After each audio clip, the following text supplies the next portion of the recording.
Bonjour à tous, aujourd'hui on se retrouve avec un nom de vidéo très English. Oui, après la catégorie WTF, j'inaugure la minute DYK. Alors, qu'est-ce que ça veut dire ces trois petites lettres?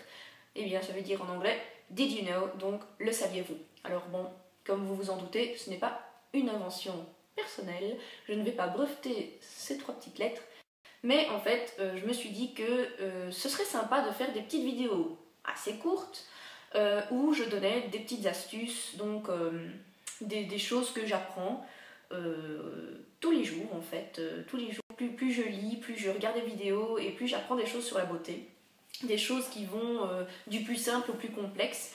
Des choses qui peut-être pour vous qui me regardez, si vous êtes une beautista, si vous êtes une pro de la beauté, une blogueuse, une youtubeuse, que sais-je, peut-être que ces choses, vous les connaissez déjà, donc les vidéos n'auront pas vraiment d'intérêt pour vous, à moins que ce soit un rappel, on ne sait jamais. Mais pour, voilà, pour les filles qui peut-être n'en connaissent pas autant, comme moi, je dois bien avouer que je suis encore novice et j'apprends tous les jours, et bien je me suis dit que ces petites astuces seraient pas mal. Donc on va commencer tout de suite avec quelque chose que peu de gens dans mon entourage savent, c'est que notre peau a des sous-tons. Ah, alors la grande révélation. Que, ah non, je suis blanche, c'est bon, c'est pas chiant.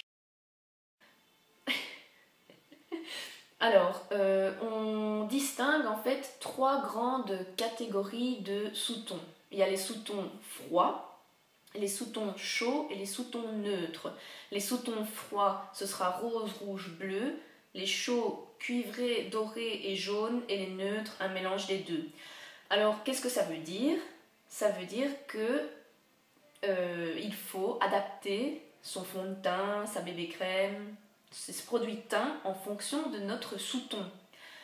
Donc, je ne sais pas, peut-être que certains d'entre vous se sont déjà dit en mettant leur fond de teint mais qu'est-ce que c'est que ça? Pourtant, c'est la bonne couleur, c'est un truc, je sais pas moi, clair si j'ai la peau claire, et pourtant, ça me va pas du tout. Soit j'ai l'air orange, soit ça me fait pas un beau teint. Qu'est-ce que c'est le problème? Et bien voilà, c'est peut-être ça, c'est peut-être tout simplement un problème de sous-ton. Donc, quand on a un sous-ton chaud, il faut aller vers des fonds de teint et produits teints qui tirent vers le jaune. Et quand on a un sous-ton froid, ce qui est plus rare, on va dire que la grande majorité de la population a un sous-ton chaud, et bien si on est dans les froids, il faut aller vers les teintes rosées. Il y a des fonds de teint qui sont plutôt rosés, des fonds de teint qui sont plutôt à tendance jaune. Et ça, on ne le sait pas toujours, donc c'est pas mal de le savoir quand on veut faire des achats pour le teint. Alors, comment savoir? Vous allez me dire, et comment je sais? Moi, je ne vois pas en me regardant dans le miroir si je suis jaune ou rose. En fait, tout simplement, il y a ce qu'on appelle le test de la veine. Il ne faut pas s'ouvrir les veines, non, pour regarder de quelle couleur est de votre sang. En fait, il suffit de regarder les veines de votre main. Si elles sont plutôt bleutées, alors vous avez un sous-ton froid, donc rosé. Si elles sont vertes, si elles sont plutôt à tendance verte, alors vous avez un sous-ton plutôt chaud. Moi, c'est vert, c'est très clairement... Enfin, ici, évidemment, on ne voit rien avec la lumière, mais j'ai un sous-ton vert. Et d'ailleurs, je vois que ma peau tire vers le jaune. Je suis très blanche, mais à tendance jaune. C'est comique à dire, et c'est vraiment quelque chose auquel on ne pense pas. Quand on ne sait même pas que ça existe, cette histoire de sous-ton, mais une fois qu'on le sait, on se dit « Ah oui, tiens, c'est vrai. Ah bah ça alors, toutes ces années sans savoir ».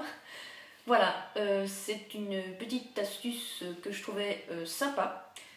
Je me suis dit que ça pourrait vous servir pour vos futurs achats, pour éviter de faire des erreurs. Donc n'hésitez pas à me dire si ça vous plaît, ce genre de petite vidéo express avec un petit conseil. Dites-moi si vous voulez en voir d'autres, comme ça je chercherai dans mes trouvailles ce que je pourrais vous expliquer. Et en attendant, n'hésitez pas à liker la vidéo comme d'habitude, partager, vous abonner, mettre un petit commentaire avec des petits cœurs si vous m'aimez. Et en attendant la prochaine vidéo, je vous fais des gros bisous et je vous dis à bientôt. Salut!